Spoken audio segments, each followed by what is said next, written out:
ಎಲ್ಲರಿಗೂ ನಮಸ್ಕಾರ ಸ್ನೇಹಿತರೆ. ಈ ವರ್ಷ 2026 ಮಾರ್ಚ್ 19ರಂದು ಶಕ್ತಿಶಾಲಿ ಯುಗಾದಿ ಅಮಾವಾಸ್ಯೆ ಬಂದಿದೆ. ಮೊದಲು ಪುತ್ರರನ್ನ ಹೊಂದಿರುವವರು ಇದನ್ನ ಮಾಡಲೇಬೇಕು, ಇಲ್ಲದಿದ್ರೆ ಅನಾಹುತವಾಗುತ್ತದೆ. ಹಾಗಾಗಿ ನರದೃಷ್ಟಿ ಅನ್ನೋದು ಎಲ್ಲರಿಗೂ ಕೂಡ ತಗಲುತ್ತದೆ. ಆದರೆ ದೊಡ್ಡವರಿಗೆ ಹೋಲಿಸಿದರೆ ಪುಟ್ಟ ಮಕ್ಕಳಿಗೆ ದೃಷ್ಟಿಯಾಗುವುದು ಜಾಸ್ತಿ. ಅದರಲ್ಲೂ ಹೆಣ್ಣು ಮಕ್ಕಳಿಗಿಂತ ಗಂಡು ಮಕ್ಕಳು ನರದೃಷ್ಟಿಯಿಂದ ಹೆಚ್ಚು ಕಷ್ಟಪಡುತ್ತಾರೆ. ನರದೃಷ್ಟಿ ತುಂಬಾ ಭಯಂಕರವಾದದ್ದು. ಒಂದು ದೊಡ್ಡ ಕುಟುಂಬಕ್ಕೇನಾದರೂ ನರದೃಷ್ಟಿ ತಗುಲಿದರೆ ಆ ಇಡೀ ಕುಟುಂಬವೇ ಸರ್ವನಾಶವಾಗುತ್ತದೆ. ಇಂದಿನ ಕಾಲದಲ್ಲಾದರೆ ಹೊರಗಿನಿಂದ ಮನೆಗೆ ಯಾರಾದರೂ ಬಂದರೆ ಮನೆಯಲ್ಲಿರುವಂತಹ ಹಿರಿಯರು ಅವರಿಗೆ ದೃಷ್ಟಿ ತೆಗೆದು ಮನೆಯೊಳಗೆ ಅವರನ್ನು ಕರೆದುಕೊಳ್ಳುತ್ತಿದ್ರು. ಅಥವಾ ಮನೆಯವರು ಎಲ್ಲಾದರೂ ಹೋಗಬೇಕು ಅಂದರೂ ಕೂಡ ಅವರ ಜೇಬಿನಲ್ಲಿ ಮೆಣಸಿನಕಾಯಿ, ಉಪ್ಪು, ಬೆಳ್ಳುಳ್ಳಿ ಮುಂತಾದ ಪದಾರ್ಥಗಳನ್ನು ಇಟ್ಟು ಕಳಿಸುತ್ತಿದ್ರು. ಮಕ್ಕಳಿಗೆ ಊಟ ತಿನ್ನಿಸಿದ ಮೇಲೆ ದೃಷ್ಟಿ ತೆಗೆಯುತ್ತಿದ್ರು. ಮಕ್ಕಳು ಎದ್ದ ತಕ್ಷಣ ಕಳಿಸುವಾಗ ಹೀಗೆ ಆಗಾಗ ದೃಷ್ಟಿ ತೆಗೆಯುತ್ತಲೇ ಇದ್ರು. ಆದರೆ ಇತ್ತೀಚಿನ ದಿನಗಳಲ್ಲಿ ಇದನ್ನೆಲ್ಲ ಯಾರೋ ಒಬ್ಬರೋ ಇಬ್ಬರು ಮಾತ್ರ ಫಾಲೋ ಮಾಡ್ತಿದ್ದಾರೆ ಅಷ್ಟೇ.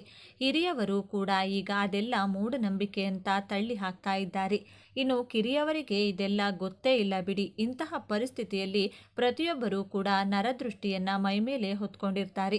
ಯಾರ ಕಣ್ಣಾದರೂ ಒಂದು ವೇಳೆ ಕುಟುಂಬದ ಮೇಲೆ ಬಿತ್ತು ಅಂದರೆ ಆ ಇಡೀ ಕುಟುಂಬವೆಲ್ಲ ಆರ್ಥಿಕ ಸಮಸ್ಯೆ, ಅನಾರೋಗ್ಯ ಸಮಸ್ಯೆ, ಆಸ್ತಿ ವಿವಾದಗಳು, ಗಂಡ ಹೆಂಡತಿ ಮಧ್ಯೆ ಕಲಹಗಳು, ಹೀಗೆ ಎಷ್ಟೋ ಸಮಸ್ಯೆಗಳನ್ನು ಅನುಭವಿಸಬೇಕಾಗುತ್ತದೆ. ಅದರಲ್ಲೂ ಮುಖ್ಯವಾಗಿ ಗಂಡು ಮಕ್ಕಳಿಗೆ ನರದೃಷ್ಟಿ ಹೆಚ್ಚಾಗಿರುತ್ತದೆ. ಹಾಗಾಗಿ ಎಲ್ಲರೂ ನರದೃಷ್ಟಿಯವರನ್ನು ನೋಯಿಸದಿರಲು ಹೆಚ್ಚು ಜಾಗೃತಿಗಳನ್ನು ತೆಗೆದುಕೊಳ್ಳಬೇಕು. ಇಲ್ಲದಿದ್ದರೆ ಸುಖ ಸುಮ್ಮನೆ ಕಷ್ಟಗಳನ್ನು ಅನುಭವಿಸಬೇಕಾಗುತ್ತದೆ. ದೃಷ್ಟಿ ಯಾವ ರೀತಿ ತೆಗೆದುಕೊಳ್ಬೇಕು, ಹಾಗೆ ದೃಷ್ಟಿಯ ಬಗ್ಗೆ ಇರುವಂತಹ ಕೆಲವು ಅನುಮಾನಗಳನ್ನು ಕೂಡ ಈ ವಿಡಿಯೋದಲ್ಲಿ ಬಗೆಹರಿಸ್ತೀನಿ. ಆದರೆ ಅದಕ್ಕೂ ಮುಂಚೆ ನೀವಿನ್ನು ನಮ್ಮ ಚಾನಲ್ನ ಸಬ್ಸ್ಕ್ರೈಬ್ ಮಾಡಿಕೊಂಡಿಲ್ಲ ಅಂದರೆ ಖಂಡಿತ ಈಗಲೇ ಸಬ್ಸ್ಕ್ರೈಬ್ ಮಾಡ್ಕೊಳ್ಳಿ. ಹಾಗೆ ಈ ವಿಡಿಯೋ ಇಷ್ಟ ಆದರೆ ಮರೆಯದೆ ಒಂದು ಲೈಕ್ ಕೊಡಿ. ಸ್ನೇಹಿತರೆ, ನಾವು ಜೀವನದಲ್ಲಿ ಬೆಳೀತಾ ಇದ್ದೀವಿ ಅಂದರೆ ಕೆಲವರು ನಮ್ಮ ಏಳಿಗೆಯನ್ನು ಸಹಿಸಲಾಗದೆ ಮನಸ್ಸಲ್ಲಿ ಹೊಟ್ಟೆ ಹುರಿ ಅಸೂಯೆಯನ್ನು ಪಡ್ತಾರೆ.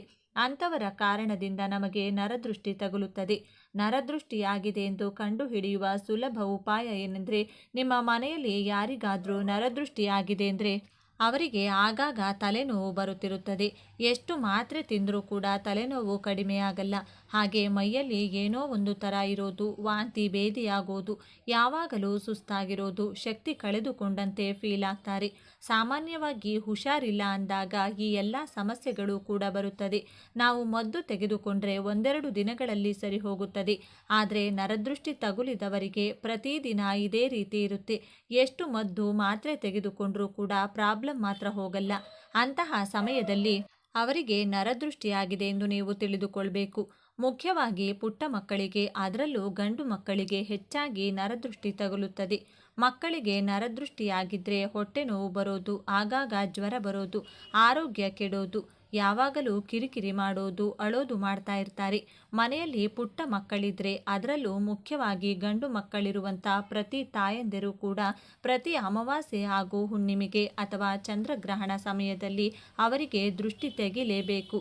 ನಾನಿಲ್ಲಿ ಗಂಡು ಮಗು ಅಂತ ಪ್ರತಿ ಸಲ ಹೇಳ್ತಿರೋದಕ್ಕೆ ತಪ್ಪು ತಿಳ್ಕೊಬೇಡಿ. ಹೆಣ್ಣು ಮಕ್ಕಳಿಗೂ ಕೂಡ ದೃಷ್ಟಿಯಾಗುತ್ತದೆ. ಆದರೆ ಗಂಡು ಮಕ್ಕಳಿಗೆ ಹೆಚ್ಚಾಗಿ ದೃಷ್ಟಿ ಬೀಳುತ್ತದೆ. ಹಾಗೆ ಅವರಿಗೆ ಆ ದೃಷ್ಟಿ ತೆಗೆದುಕೊಳ್ಳುವಂತಹ ಶಕ್ತಿ ಅಷ್ಟೊಂದಿರುವುದಿಲ್ಲ. ಹಾಗಾಗಿ ಒತ್ತಿ ಒತ್ತಿ ಗಂಡು ಮಕ್ಕಳು ಅಂತ ಹೇಳ್ತಾ ಇದ್ದೀನಿ ಅಷ್ಟೇ. ಹೆಣ್ಣು ಮಕ್ಕಳಿಗೂ ಕೂಡ ತಪ್ಪದೇ ದೃಷ್ಟಿ ತೆಗೆಯಿರಿ. ಇನ್ನು ದೃಷ್ಟಿ ತೆಗೆಯೋಕೆ ಸುಲಭ ವಿಧಾನ ಏನೆಂದರೆ, ನಮ್ಮ ಎಡಗೈಯಲ್ಲಿ ಸ್ವಲ್ಪ ಕಲ್ಲುಪ್ಪು, ಒಣಮೆಣಸಿನಕಾಯಿ ತಗೊಂಡು ನಿಮ್ಮ ಮಗುವನ್ನು ಮುಂದೆ ನಿಲ್ಲಿಸಿಕೊಂಡು ಹಾದಿ ಕಣ್ಣು, ಬೀದಿ ಕಣ್ಣು, ನಾಯಿ ಕಣ್ಣು, ನರಿ ಕಣ್ಣು, ಅಕ್ಕಪಕ್ಕದವರ ಕಣ್ಣು, ಮನೆಯವರ ಕಣ್ಣು, ಯಾರ ಕಣ್ಣು ನನ್ನ ಮಗುವಿನ ಮೇಲೆ ಬೀಳಬಾರದು ಎಂದು ಹೇಳಿ 3 ಸಲ ನಿಮ್ಮ ಮಗುವಿನ ಸುತ್ತಲೂ ಕೈಯನ್ನು ಸುತ್ತಿ ದೃಷ್ಟಿ ತೆಗೆಯಿರಿ. ದೃಷ್ಟಿ ತೆಗೆದ ಉಪ್ಪನ್ನು ಯಾರೂ ತುಳಿಯದೇ ಇರುವಂತಹ ಜಾಗದಲ್ಲಿ ಎಸೆಯಿರಿ. ಇನ್ನು ಮನೆ ಚೆನ್ನಾಗಿದೆ ಅಂದರೆ, ಕ್ಲೀನ್ ಆಗಿದೆ ಅಂದರೆ, ದೊಡ್ಡದಾಗಿದೆ ಅಂದರೆ, ಸ್ವಂತ ಮನೆ ಇದೆ ಅಂದರೆ ದೃಷ್ಟಿ ಬೀಳೋದು ಕಾಮನ್. ಅಕ್ಕಪಕ್ಕದ ಮನೆಯವರ ಕಣ್ಣು ಅಥವಾ ಬಂಧುಗಳು, ಸ್ನೇಹಿತರ ಕಣ್ಣು ನಿಮ್ಮ ಮನೆ ಮೇಲೆ ಬಿದ್ದರೆ ನಿಮ್ಮ ಕುಟುಂಬದಲ್ಲಿ ಸಮಸ್ಯೆಗಳು ಶುರುವಾಗುತ್ತದೆ. ನೀವು ಅದುವರೆಗೂ ಸಂಪಾದಿಸಿದಂಥ ಹಣವೆಲ್ಲವೂ ಖಾಲಿಯಾಗುತ್ತದೆ. ಕುಟುಂಬದಲ್ಲಿ ಅನಾರೋಗ್ಯ ಸಮಸ್ಯೆಗಳು ತಲೆ ಎತ್ತುತ್ತದೆ. ನರದೃಷ್ಟಿಯನ್ನು ಪೂರ್ತಿಯಾಗಿ ನಿವಾರಿಸಲು ಸಾಧ್ಯವಾಗುವುದಿಲ್ಲ. ಆದರೆ ಕೆಲವು ಪರಿಹಾರಗಳನ್ನು ಮಾಡಿಕೊಳ್ಳೋದ್ರಿಂದ ಅದನ್ನು ಕಡಿಮೆ ಮಾಡಿಕೊಳ್ಳಬಹುದು. ನಮ್ಮ ಕುಟುಂಬದಲ್ಲಿ ಸಂತೋಷ ಚಿಗುರಬೇಕು ಅಂದರೆ ನಮ್ಮ ಮನೆಯಲ್ಲಿರುವಂಥ ನರದೃಷ್ಟಿ ಮೊದಲು ಹೋಗಬೇಕು. ನಮ್ಮ ಮನೆಯಲ್ಲಿರುವಂತಹ ದರಿದ್ರ ಯಾವಾಗ ಹೊರಟು ಹೋಗ್ತದೋ ಆಗಲೇ ನಮ್ಮ ಮನೆಗೆ ಹಣ ಬರೋಕೆ ಶುರುವಾಗುತ್ತದೆ. ಹಾಗಾಗಿ ಪ್ರತಿಯೊಬ್ಬರೂ ಅವರವರ ಮನೆ ಮುಂದೆ ತಪ್ಪದೆ ಒಂದು ಕುಂಬಳಕಾಯಿ ಕಟ್ಟಿಕೊಳ್ಬೇಕು. ಮನೆ ಮುಂದೆ ಕುಂಬಳಕಾಯಿ ಕಟ್ಟಿದ್ರೆ ಕಾಲಭೈರವ ನಮ್ಮ ಮನೆಗೆ ರಕ್ಷಣೆಯಾಗಿರ್ತಾರೆ. ನಮ್ಮ ಮನೆಗೆ ಯಾರಾದರೂ ಬಂದಾಗ ಮನೆಯೊಳಗೆ ಬರುವುದಕ್ಕೂ ಮುಂಚೆ ಅವರಿಗೆ ಮನೆ ಮುಂದೆ ಕಟ್ಟಿರುವಂಥ ಕುಂಬಳಕಾಯಿ ಕಾಣಿಸಬೇಕು. ಆ ರೀತಿ ಕಾಣಿಸಿದರೆ ಅವರ ನೋಟ ಕುಂಬಳಕಾಯಿ ಮೇಲೆ ಬಿದ್ದು ಅವರಿಂದ ನಮಗೆ ಆಗಬೇಕಾದ ನರದೃಷ್ಟಿ ಹೊರಟು ಹೋಗುತ್ತದೆ. ಕುಂಬಳಕಾಯಿ ಬೇಗನೆ ಕೆಟ್ಟು ಹೋದರೆ ನಿಮ್ಮ ಮನೆಗೆ ಅಷ್ಟೊಂದು ದೃಷ್ಟಿ ತಗುಲಿದೆ ಅಂತ ಅರ್ಥ.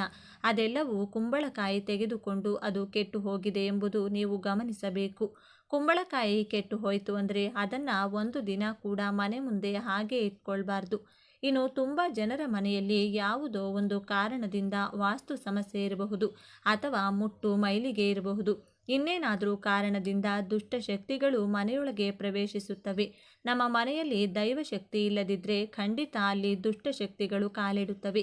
ಯಾರಿಗಾದರೂ ಸಡನ್ನಾಗಿ ಮಧ್ಯರಾತ್ರಿ ಸುಮಾರು 12ರಿಂದ 3 ಗಂಟೆ ಒಳಗೆ ಎಚ್ಚರವಾಗೋದು, ನಿಮ್ಮ ಮನೆಯವರಲ್ಲದೆ ಯಾರೋ ಬೇರೆಯವರು ಮನೆಯಲ್ಲಿರುವಂತೆ ಅನಿಸೋದು, ಎದೆಯಲ್ಲಿ ಏನೋ ಒಂದು ರೀತಿ ಭಯ ಕಾಡೋದು, ಅದೇ ಸಮಯದಲ್ಲಿ ಇದ್ದಕ್ಕಿದ್ದಂತೆ ಕೆಲವು ಶಬ್ದಗಳು ಕೇಳಿಸೋದು, ನೀವು 2-3 ಸಲ ಲೈಟ್ ಸ್ವಿಚ್ ಆನ್ ಆಫ್ ಮಾಡಿದ ಮೇಲೂ ಲೈಟ್ ಆನ್ ಆಗೋದು, ಸಡನ್ನಾಗಿ ಕರೆಂಟ್ ಹೋಗೋದು, ಸಡನ್ನಾಗಿ ಜೋರಾಗಿ ಗಾಳಿ ಬೀಸೋದು, ಡೋರ್ಗಳು, ವಿಂಡೋಗಳು, ಕಬೋರ್ಡ್ಗಳು ತೆಗೆದುಕೊಳ್ಳೋದು ಅಥವಾ ತಾನಾಗಿ ಮುಚ್ಚಿಕೊಳ್ಳೋದು, ಕಿಚನ್ನಲ್ಲಿ ಪಾತ್ರೆಗಳು ಬೀಳೋದು, ಇದ್ದಕ್ಕಿದ್ದಂತೆ ಕೆಟ್ಟ ವಾಸನೆ ಬರೋದು, ಮಕ್ಕಳು ಬೆಚ್ಚಿ ಬಿದ್ದು ಏಳೋದು, ಸಡನ್ನಾಗಿ ಯಾರೋ ಹೊಡೆದಂತೆ ಮಕ್ಕಳು ಅಳೋದು, ಅವ್ರು ಯಾರಾದರೂ ಒಂಟಿ ಪರ್ಟಿಕ್ಯುಲರ್ ಜಾಗ ತೋರಿಸಿ ಅಲ್ಲೇ ದೆವ್ವ ಇದೆ ಅಂತ ಹೇಳೋದು, ಈ ಥರ ಏನಾದರೂ ನಿಮ್ಮ ಮನೆಯಲ್ಲಾದರೆ ಖಂಡಿತ ನಿಮ್ಮ ಮನೆಯಲ್ಲಿ ದುಷ್ಟಶಕ್ತಿ ಇದೆ ಅಂತ ಅರ್ಥ. ನೀವು ಮಾಡಿಕೊಳ್ಬೇಕು. ಇದಕ್ಕೆ ಪರಿಹಾರವಾಗಿ ನೀವು ಮನೆಯಲ್ಲಿ ಎಲ್ಲೂ ಕೂಡ ಜೇಡರ ಬಲೆ ಇರದಂತೆ ನೋಡಿಕೊಳ್ಬೇಕು. ಇಲ್ಲದಿದ್ದರೆ ಮನೆಯಲ್ಲಿ ದಟ್ಟ ದರಿದ್ರ ಶುರುವಾಗುತ್ತದೆ. ಹೊಸ ಮನೆಗೆ ಹೋಗುವಾಗ ನಾವು ಹಾಲುಕ್ಕಿಸಿ ಹೋಗ್ತೀವಿ, ಅಂದರೆ ಮನೆಯಲ್ಲಿ ಹಾಲುಕ್ಕೋದು ಶುಭ.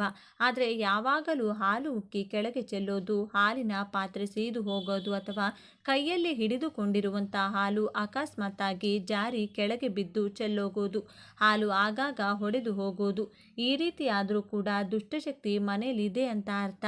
ಮುಖ್ಯವಾಗಿ ನಿಮ್ಮ ಮನೆ ಕಡೆ ನೋಡಿಕೊಂಡು ಮಧ್ಯರಾತ್ರಿ ನಾಯಿ ಅಳೋದು ಅಥವಾ ನಿಮ್ಮ ಮನೆಯಲ್ಲೇ ಇರುವಂತಹ ನಾಯಿ ಮಧ್ಯರಾತ್ರಿನೂ ಮಠ ಮಧ್ಯಾಹ್ನನೂ ಅಳ್ತಾ ಇದ್ದರೆ ನಿಮ್ಮ ಮನೆಯೊಳಗೆ ದುಷ್ಟಶಕ್ತಿಗಳು ಪ್ರವೇಶಿಸುವಂಥ ಅವಕಾಶ ಹೆಚ್ಚಾಗಿದೆ ಅಂತ ಅರ್ಥ.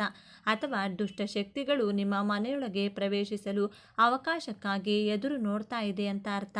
ಹಾಗಾಗಿ ನಾಯಿ ಅಳು ಕೇಳಿಸಿಕೊಂಡ್ರೆ ಆ ಕೂಡಲೇ ನೀವು ಓಂ ನಮಃ ಶಿವಾಯ, ಓಂ ಕಾಲಭೈರವಾಯ ಅನ್ನೋ ಮಂತ್ರವನ್ನು ಸಾಧ್ಯವಾದಷ್ಟು ಸಲ ಜಪ ಮಾಡಬೇಕು. ಯಾರಿಗಾದರೂ ನರದೃಷ್ಟಿ ಆಗಿದೆ ಅಂದರೆ ಕೂಡಲೇ ಆ ವ್ಯಕ್ತಿಗೆ ದೃಷ್ಟಿ ತೆಗಿಬೇಕು. ದೃಷ್ಟಿ ತೆಗೆಯೋಕೆ ನಿಂಬೆಹಣ್ಣಾಗಲಿ, ತೆಂಗಿನಕಾಯಾಗಲಿ, ಕುಂಬಳಕಾಯಿಯಾಗಲಿ, ಪೊರಕೆಯಾಗಲಿ ಅಥವಾ ಕಲ್ಲುಪ್ಪು ಮತ್ತು ಒಣಮೆಣಸಿನಕಾಯಾಗಲಿ ಬಳಸಬೇಕು. ದೃಷ್ಟಿ ಅನ್ನೋದು ಕೇವಲ ನಮ್ಮ ಮೇಲೆ ಮಾತ್ರವಲ್ಲದೆ ನಾವು ಮಾಡುವ ವ್ಯಾಪಾರದ ಮೇಲೆ, ನಮ್ಮ ಹೊಲದ ಮೇಲೆ, ನಮ್ಮ ಮನೆ ಮೇಲೂ ಕೂಡ ಬೀಳುತ್ತದೆ.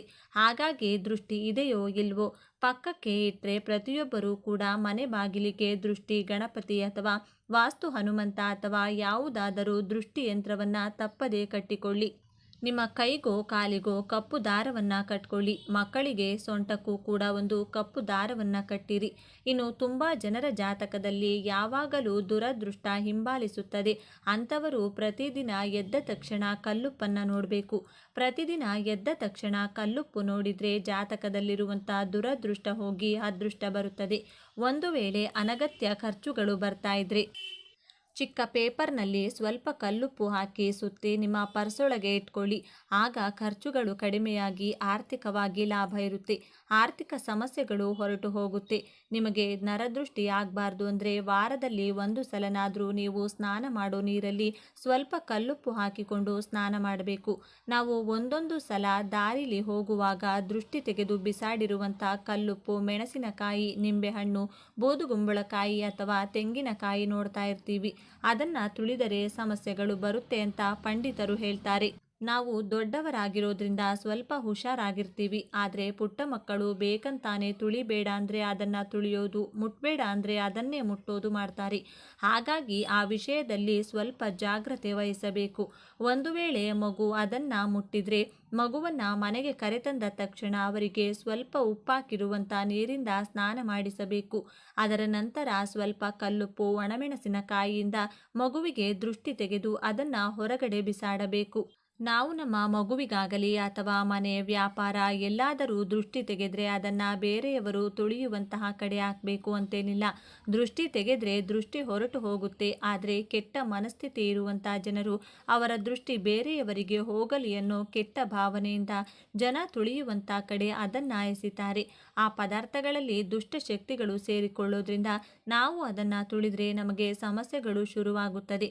ಹಾಗಾಗಿ ನಮಗೆ ಸರಿ ಹೋಗಬೇಕು ಅಥವಾ ಒಳ್ಳೆಯದಾಗಬೇಕು ಅಂದುಕೊಳ್ಳೋದು ತಪ್ಪಲ್ಲ. ಆದರೆ ಬೇರೆಯವರಿಗೆ ಕೆಟ್ಟದಾಗಬೇಕು, ಅವರು ಹಾಳಾಗಬೇಕು ಅಂದ್ಕೊಳ್ಳೋದು ತುಂಬ ತಪ್ಪು. ಹಾಗಾಗಿ ನೀವು ದೃಷ್ಟಿ ತೆಗೆದ್ರೆ ಜನರು ತುಳಿಯದಿರುವಂತಹ ಕಡೆ ಬಿಸಾಡಿ ಅಥವಾ ನೀರಿನಲ್ಲಿ ಹಾಕ್ಬಿಡಿ. ಇದರಿಂದ ನಿಮ್ಮ ಸಮಸ್ಯೆನೂ ಹೋಗುತ್ತೆ, ಬೇರೆಯವರಿಗೆ ನಿಮ್ಮ ಸಮಸ್ಯೆ ಬರಲ್ಲ. ಹೆಂಗಸರನ್ನ ಮಹಾಲಕ್ಷ್ಮಿ ಜೊತೆ ಹೋಲಿಕೆ ಮಾಡ್ತಾರೆ. ನಿಮ್ಮ ಮನೆಯಲ್ಲಿ ಹೆಂಗಸರು ಅಳ್ತಾ ಇದ್ರೆ ಮಹಾಲಕ್ಷ್ಮಿ ಹೊರಟು ಹೋಗ್ತಾಳೆ. ದರಿದ್ರ ದೇವತೆ ಮನೆಯೊಳಗೆ ಹೆಜ್ಜೆ ಇಡ್ತಾಳೆ. ಹಾಗಾಗಿ ನಿಮ್ಮ ಮನೆಯ ಮಹಾಲಕ್ಷ್ಮಿಯನ್ನ ಯಾವಾಗಲೂ ಸಂತೋಷವಾಗಿ ನೋಡ್ಕೊಳ್ಳಿ. ಪುಟ್ಟ ಮಕ್ಕಳು ಮಲಗಿರುವಾಗ ಅದು ಎಷ್ಟು ಮುದ್ದಾಗಿದೆ, ಎಷ್ಟು ಚೆನ್ನಾಗಿ ಮಲಗಿದೆ ಅಂತ ತಾಯಿ ಅಥವಾ ಮನೆಯವರು ಮಗುವನ್ನೇ ನೋಡ್ತಾ ಅದಕ್ಕೆ ದೃಷ್ಟಿ ತಾಕಬಾರದು ಅಂತ ಮಲಗಿರೋ ಮಗುಗೆ ದೃಷ್ಟಿ ತೆಗಿತಾರೆ. ಆದರೆ ಯಾವಾಗಲೂ ಕೂಡ ಮಗು ಮಲಗಿರುವಾಗ ದೃಷ್ಟಿ ತೆಗಿಬಾರ್ದು. ಪುಟ್ಟ ಮಕ್ಕಳಿಗೆ ಕರ್ಪೂರದಿಂದ ದೃಷ್ಟಿ ತೆಗೆದ್ರೆ ತುಂಬ ಒಳ್ಳೆಯದು. ಹಾಗಾಗಿ ತಟ್ಟೆಯಲ್ಲಿ ಸ್ವಲ್ಪ ಅರಿಶಿನ, ಕುಂಕುಮ ಬೆರೆಸಿರುವಂಥ ನೀರಿನ ಮೇಲೆ ಒಂದು ವೀಳ್ಯದೆಲೆ ಇಟ್ಟು ಅದರ ಮೇಲೆ ಕರ್ಪೂರ ಹಚ್ಚಿ ಮಗುವಿಗೆ ದೃಷ್ಟಿ ಆಗಾಗ ತೆಗಿತಾ ಇರಿ. ಕೆಲವರಿಗೆ ಸುಮ್ಮನೆ ಕಾಲಲ್ಲಾಡಿಸೋದು ಅಭ್ಯಾಸ. ಆ ರೀತಿ ಯಾವಾಗಲೂ ಕಾಲಲ್ಲಾಡಿಸ್ತಾ ಇದ್ರೆ ಆ ಮನೆಯಲ್ಲಿ ದರಿದ್ರ ದೇವತೆ ಕಾಲಿಡುತ್ತಾಳೆ. ಹಾಗಾಗಿ ಆ ಅಭ್ಯಾಸ ಇದ್ರೆ ಬಿಟ್ಟು ಬಿಡಿ. ಮನೆಯಲ್ಲಿ ಸುಖ ಸಂತೋಷ ಇರಬೇಕು ಅಂದರೆ ಒಂದು ಗಾಜು ಬಟ್ಟಲಿನಲ್ಲಿ ಕಲ್ಲುಪ್ಪು ಹಾಕಿ ನಿಮ್ಮ ಮನೆಯ ಈಶಾನ್ಯ ದಿಕ್ಕಿನಲ್ಲಿ ಇಟ್ಟು ಬಿಡಿ. ಒಂದು ವೇಳೆ ಮನೆಯಲ್ಲಿ ಜಾಸ್ತಿ ನೆಗೆಟಿವ್ ಎನರ್ಜಿ ಇದೆ ಅಂತ ನಿಮಗೆ ಅನಿಸಿದರೆ ಪ್ರತಿ ಕೋಣೆಯಲ್ಲಿ ಬಾತ್ರೂಮ್ ಕೂಡ ಸೇರಿ ಎಲ್ಲ ಕಡೆನೂ ಒಂದೊಂದು ಚಿಕ್ಕ ಗಾಜು ಬಟ್ಟಲಲ್ಲಿ ಸ್ವಲ್ಪ ಸ್ವಲ್ಪ ಕಲ್ಲುಪ್ಪು ಹಾಕಿ ಇಟ್ಟು ಬಿಡಿ. ಇದನ್ನು ಪ್ರತಿ ತಿಂಗಳು ಬರುವಂಥ ಅಮಾವಾಸ್ಯೆ ಅಥವಾ ಹುಣ್ಣಿಮೆ ಎಂದು ತೆಗೆದು ನೀರಲ್ಲಿ ಅಥವಾ ಯಾರೂ ತುಳಿಯದೇ ಇರುವಂತಹ ಕಡೆ ಎಸೆದು ಹೊಸದಾಗಿ ಮತ್ತೆ ಕಲ್ಲುಪ್ಪು ತುಂಬಿಟ್ಕೊಳ್ಳಿ.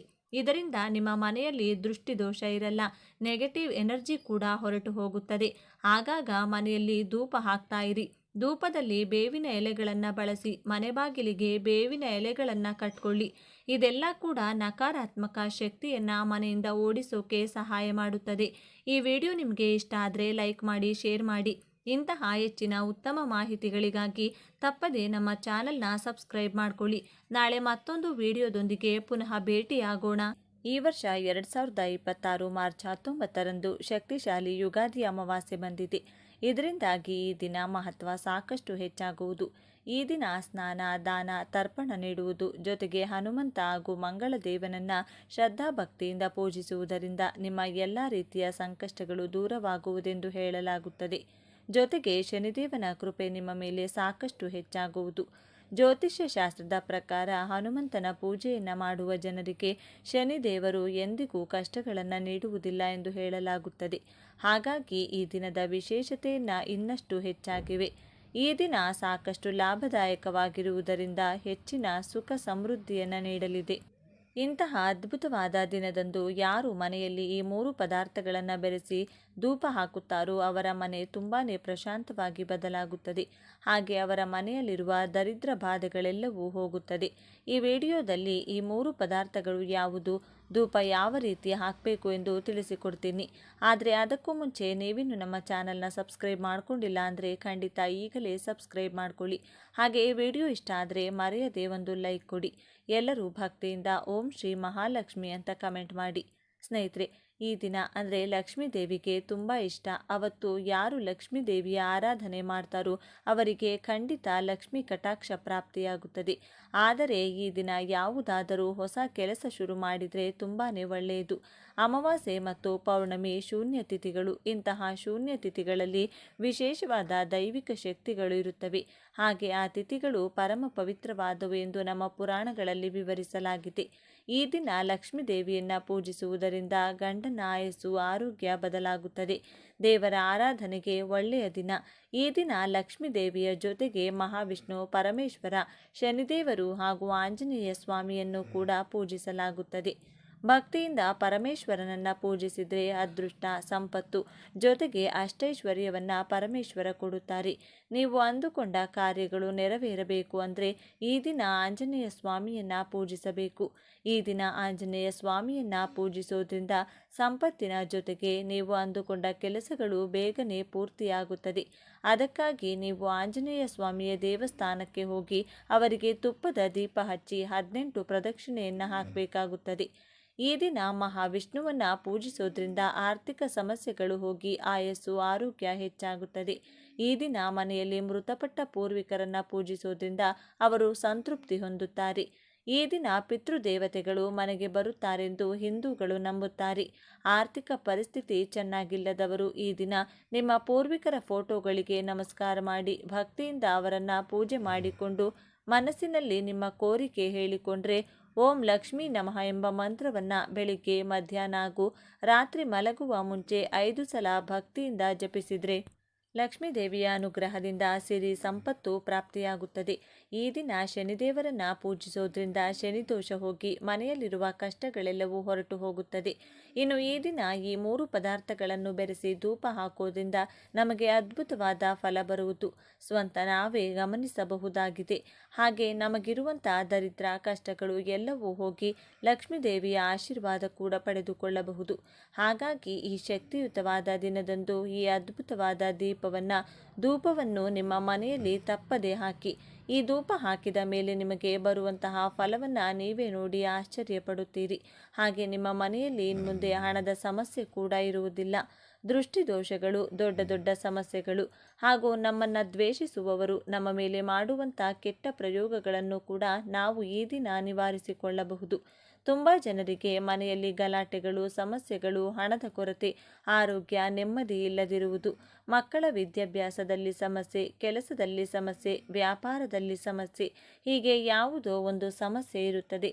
ನಿಮ್ಮ ಮನೆಯಲ್ಲೂ ಕೂಡ ಇದರಲ್ಲಿ ಯಾವುದಾದರೂ ಸಮಸ್ಯೆ ಇದ್ದರೆ ಈ ದಿನ ನಾನು ಹೇಳೋ ರೀತಿಯಲ್ಲಿ ತಪ್ಪದೆ ಧೂಪ ಹಾಕಿ. ನಿಮಗೆ ಅಂಗಡಿ ಇದ್ದರೆ ಅಲ್ಲೂ ಕೂಡ ಈ ಧೂಪವನ್ನು ಹಾಕಿ. ಎಷ್ಟು ಬೇಗನೆ ನಿಮ್ಮ ಸಮಸ್ಯೆಗಳು ಹೊರಟು ಹೋಗುತ್ತದೆ ಅನ್ನೋದನ್ನು ನೀವೇ ನೋಡ್ತೀರಿ. ಈ ಸಲ ಹುಣ್ಣಿಮೆ ತಿಥಿ, ವಾರ, ನಕ್ಷತ್ರ ಎಲ್ಲವೂ ಕೂಡ ಅದ್ಭುತವಾಗಿ ಬಂದಿದೆ. ಹಾಗಾಗಿ ಈ ದಿನ ಮಾಡುವಂಥ ಯಾವ ಪರಿಹಾರ ಕೂಡ ಒಳ್ಳೆಯ ಫಲವನ್ನು ಕೊಡುತ್ತದೆ. ಈ ದಿನ ಈ 3 ಪದಾರ್ಥಗಳನ್ನು ಬೆರೆಸಿ ಧೂಪ ಹಾಕೋದ್ರಿಂದ ಮನೆಯಲ್ಲಿ ತುಂಬ ಒಳ್ಳೆಯದು ನಡೆಯುತ್ತದೆ. ಯಾಕೆಂದರೆ ಪ್ರತಿಯೊಬ್ಬರ ಮನೆಯೊಳಗೂ ಬಾತ್ರೂಮ್ಗಳಿರುತ್ತವೆ. ನಾವು ಹೊರಗಡೆ ಎಲ್ಲ ಕಡೆ ಓಡಾಡಿ ಮನೆಗೆ ಬಂದು ಬಾತ್ರೂಮ್ ಒಳಗೆ ಕಾಲು ತೊಳೆದುಕೊಳ್ತೀವಿ. ನಾವು ಹೊರಗಡೆಯಿಂದ ಮನೆಗೆ ಬರುವಾಗ ನಮ್ಮ ಜೊತೆ ಹೊರಗಿರುವಂಥ ನೆಗೆಟಿವ್ ಎನರ್ಜಿ ಕೂಡ ಮನೆಯೊಳಗೆ ಬರುತ್ತದೆ. ನಮ್ಮ ಕಣ್ಣಿಗೆ ಅದು ಕಾಣಿಸದಿರುವುದರಿಂದ ನಾವು ಅದನ್ನು ಗಮನಿಸುವುದಿಲ್ಲ. ಹಾಗೆ ನಮ್ಮ ಮನೆಯೊಳಗೆ ಬರುವವರು ಕೆಟ್ಟವರು, ಒಳ್ಳೆಯವರು ಇಬ್ಬರು ಇರುತ್ತಾರೆ. ಅವರ ಜೊತೆ ಬರುವಂಥ ನೆಗೆಟಿವ್ ಎನರ್ಜಿ ಕೂಡ ನಮ್ಮ ಮನೆಯೊಳಗೆ ಪ್ರವೇಶಿಸುತ್ತದೆ. ಆ ಕಾರಣಗಳಿಂದಲೂ ಕೂಡ ನಮ್ಮ ಮನೆಯಲ್ಲಿ ವಿಪರೀತವಾಗಿ ಸಮಸ್ಯೆಗಳು ಶುರುವಾಗುತ್ತದೆ. ಕೆಲವರು ಮನೆಗೆ ಬಂದು ಹೋದ್ಮೇಲೆ ಮನೆಯಲ್ಲಿ ವಿಪರೀತವಾಗಿ ಕಷ್ಟಗಳು ಶುರುವಾಗುವುದನ್ನು ನಾವು ಒಂದಲ್ಲ ಒಂದು ಸಲ ಗಮನಿಸಿರುತ್ತೀವಿ. ಆ ರೀತಿ ಆಗೋಕೆ ಕಾರಣ ಏನೆಂದರೆ ಅವರ ಮೈಯೊಳಗೆ ಯಾವುದಾದರೂ ನೆಗೆಟಿವ್ ಎನರ್ಜಿ ಇದ್ದರೆ ಅವರು ನಮ್ಮ ಮನೆಯೊಳಗೆ ಬಂದಾಗ ಆ ನೆಗೆಟಿವ್ ಎನರ್ಜಿ ಅವರ ಮೈಯಿಂದ ಹೊರಬಂದು ನಮ್ಮ ಮನೆಯೊಳಗೆ ಉಳಿದು ಹೋಗುತ್ತದೆ. ಹಿಂದಿನ ಕಾಲದಲ್ಲಾದರೆ ಹೊರಗಿಂದ ಮನೆಗೆ ಬರಬೇಕು ಅಂದರೆ ಕಾಲು ತೊಳೆದುಕೊಂಡು ಮನೆಯೊಳಗೆ ಕಾಲಿಡುತ್ತಿದ್ದರು. ಈಗಲೂ ಕೂಡ ಕೆಲವು ಮನೆಗಳಲ್ಲಿ ಇದೇ ಆಚಾರ ಪಾಲಿಸುತ್ತಾರೆ. ದೇವಸ್ಥಾನಗಳಲ್ಲೂ ಕೂಡ ಇದೇ ಕಾರಣದಿಂದಲೇ ಕಾಲು ತೊಳೆದುಕೊಂಡು ಒಳಗೆ ಬರುವ ಆಚಾರ ಇಡಲಾಗಿದೆ. ಆದರೆ ಈಗ ಈ ರೀತಿ ಮಾಡಬೇಕು ಅಂದರೆ ನಮಗೆ ಸ್ವಂತ ಮನೆ ಇರಬೇಕು. ಮನೆ ಹೊರಗಡೆ ಕಾಲು ತೊಳೆದುಕೊಳ್ಳಲು ಜಾಗ ಇರಬೇಕು ಅಥವಾ ಬಾತ್ರೂಮ್ ಇರಬೇಕು. ಇತ್ತೀಚೆಗೆ ಯಾರ ಮನೆ ಹೊರಗೆ ತಾನೆ ಅಂತ ವ್ಯವಸ್ಥೆ ಮಾಡಿರುತ್ತಾರೆ. ಎಲ್ಲರ ಮನೆಯಲ್ಲೂ ಬಾತ್ರೂಮ್ಗಳು ಹಾಲಲ್ಲಿ ಅಥವಾ ಬೆಡ್ರೂಮ್ ಒಳಗೆ ಕಟ್ಟಿರುತ್ತಾರೆ.